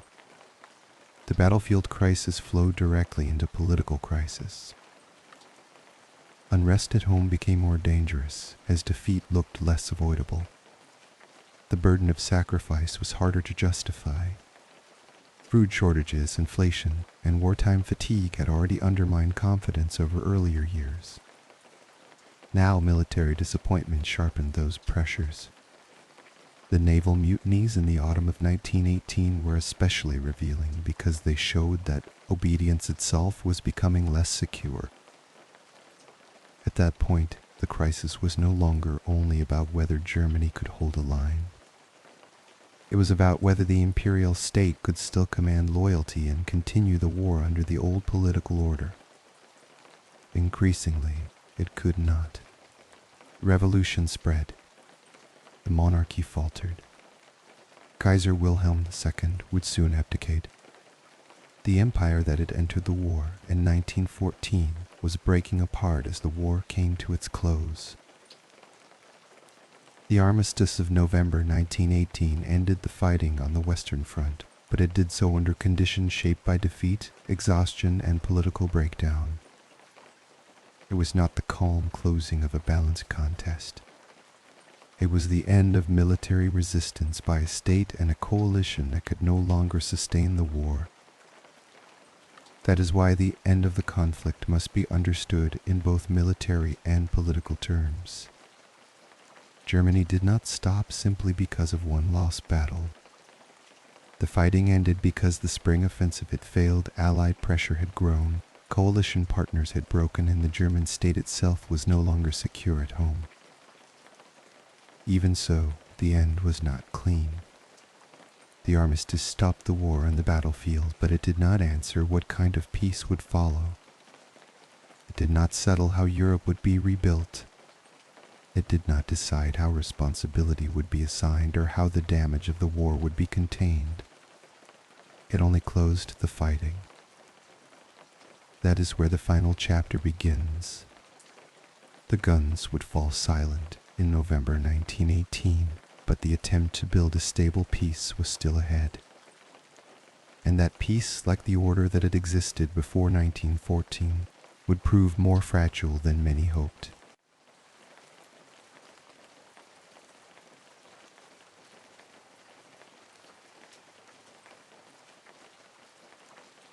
When the guns finally fell silent in November 1918, many people could feel that the central pressure of their age had changed. The war that had consumed lives, cities, railways, harvests, treasuries, and governments on an immense scale had stopped. The battlefield struggle on the Western Front ended. The daily violence that had defined so many years no longer ruled political life in the same immediate way. And yet even in that moment, the end of fighting was not the same thing as the achievement of peace. That distinction matters greatly. An armistice ends military operations. It does not by itself settle what political order will follow, how defeated states will be treated, where borders will run, how destruction will be judged, or how recovery will be managed. In late 1918, Europe had reached the end of the war as combat. It had not reached the end of the war as a political problem. The scale of change was immense. By the time the fighting stopped, the imperial order that had shaped much of Europe before 1914 had been broken apart. The German Empire had fallen into revolution. Austria-Hungary had disintegrated. The Ottoman Empire had moved toward defeat and contraction. The Russian Empire had already collapsed through revolution and civil conflict. The war had not merely shifted the balance inside an old system, it had broken large parts of that system itself. This left Europe looking very different from the continent that had entered the crisis of 1914. New and enlarged states appeared across Central and Eastern Europe. Older dynastic structures no longer provided the same political frame. Populations that had once lived inside imperial systems were now being reorganized under national claims, strategic calculations, or temporary compromise. This was not a small correction of the map. It was a broad political reordering. Yet the victors did not arrive at peace with one fully shared idea of what the new order should be. They had common interests, but they did not have identical priorities. The war had been fought in coalition, but peace would still be shaped by bargaining, memory, fear, domestic politics, and competing ideas about security. Woodrow Wilson came to Paris with a language of international order that emphasized principles, open diplomacy, collective security, and national self-determination. In this vision, the war should end not only through defeat of the Central Powers, but through the construction of a new framework meant to reduce the danger of another catastrophe. The League of Nations stood at the center of that hope. But Wilson was not the only voice, and his principles did not float above politics. Georges Clemenceau represented a France that had endured invasion, destruction, and repeated fear of German power. French concerns about security were not theoretical. They were rooted in geography, memory, and recent devastation. France wanted not only ideals but protection. David Lloyd George stood somewhat differently. Britain had fought at immense cost, but its territory had not been ravaged in the same way as northern France. British policy therefore moved between several aims at once: limiting German power, preserving balance, protecting imperial and naval interests, avoiding a settlement so severe that it would destabilize Europe further. These aims could overlap with French and American goals in some areas and diverge sharply in others. The Paris Peace Conference therefore opened under a double burden. On one side stood the hope that the war might be ended in a new and more stable way. On the other stood grief, debt, public anger, security fear, and the memory of enormous sacrifice. The peace would be shaped by ideals, but also by exhaustion. The Treaty of Versailles became the most famous expression of that settlement, though it was not the only treaty of the broader post-war order. Its treatment of Germany reflected the contradictions inside the peace itself. Germany was to be restrained, punished, and reintegrated into a stable Europe at the same time. Those aims could overlap to a point, but they did not rest together easily. Versailles imposed territorial losses on Germany. It limited the German military. It required reparations. It also included the War Geld Clause, which became politically explosive. For the victors, these terms reflected several priorities at once: security, compensation, legal justification, the visible marking of defeat. For many Germans, they became symbols of humiliation and imposed weakness. The deeper issue was not that the victors acted without reason. Germany had lost the war, and the destruction of the previous years had been immense. The deeper issue was that the settlement tried to do many difficult things at once. It tried to protect France. It tried to reassure societies that sacrifice had achieved a meaningful result. It tried to establish a moral and legal account of responsibility. It tried to prevent renewed German military danger. And yet it also existed inside a continent that still needed economic recovery and political stability. Those goals did not always support one another. A Germany left permanently resentful could become a source of revisionism. But a Germany left too strong too quickly could revive the same fears that had shaped the peace from the start. The settlement therefore carried tension within itself from the beginning. The same was true beyond Germany. The language of self-determination had enormous appeal after the collapse of empires, but applying it consistently across Central and Eastern Europe was extraordinarily difficult. Populations were mixed. Borders had strategic as well as ethnic meaning. Railways, rivers, coal districts, ports, and mountain lines mattered alongside nationality claims. New states or enlarged states could be presented as national solutions while still containing large minorities and unresolved border questions. So the end of empire did not produce a simple map of satisfied nations. It produced a new political landscape in which old imperial structures had vanished, but stable national settlement had not fully replaced them. Some peoples gained greater independence. Others found themselves inside states they did not fully identify with. In that sense, the peace conference created order, but it also created new lines of tension. The League of Nations represented one of the most ambitious efforts to answer this problem. It reflected the belief that international stability could no longer rest only on secret bargaining, armaments, and the balance of fear. It embodied the hope that disputes might be handled through a more formal system of collective security and political consultation. In moral and institutional terms, it was one of the most important innovations of the settlement. Yet the League began with clear limits. It depended on the will of states. It could not erase the strategic interests that had shaped European politics before 1914.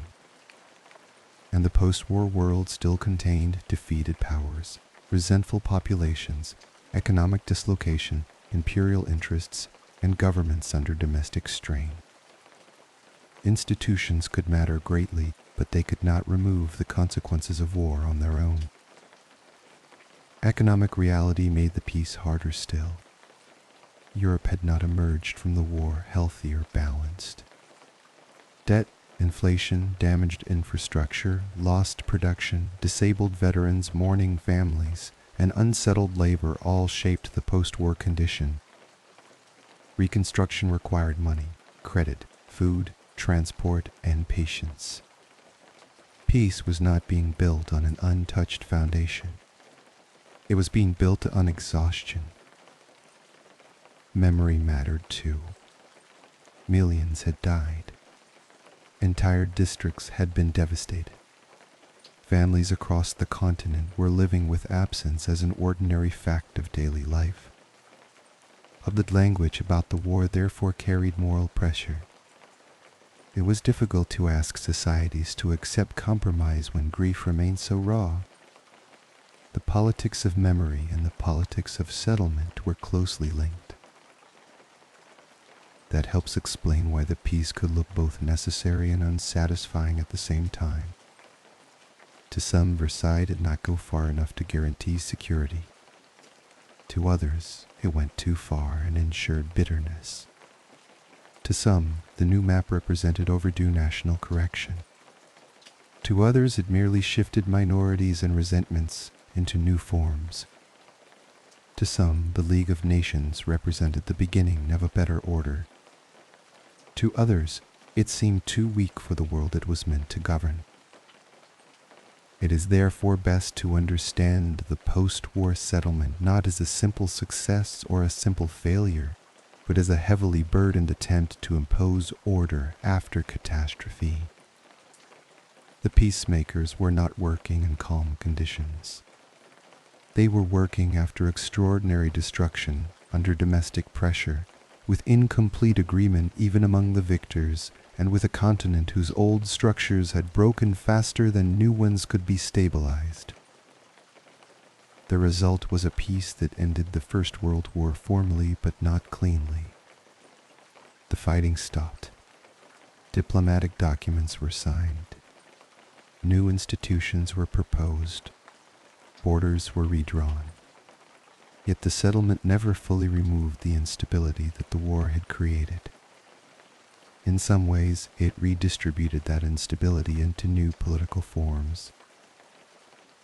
That is the final meaning of this war's ending. The world of 1914 did not survive, and the world that followed 1918 was not securely settled. The war closed one age, but the peace did not open a calm and durable one in return. It left behind grief, revisionism, fragile new states, unresolved resentments, and a continuing struggle over what the war had meant.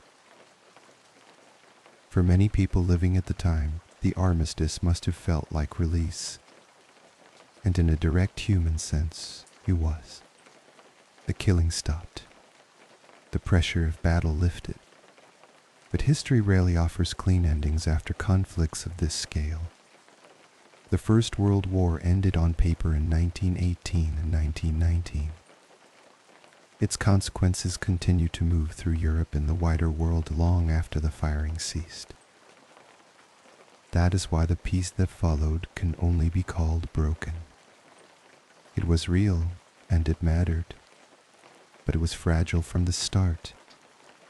The war had ended. The settlement had been written. Yet the deeper work of securing Europe against another catastrophe remained incomplete.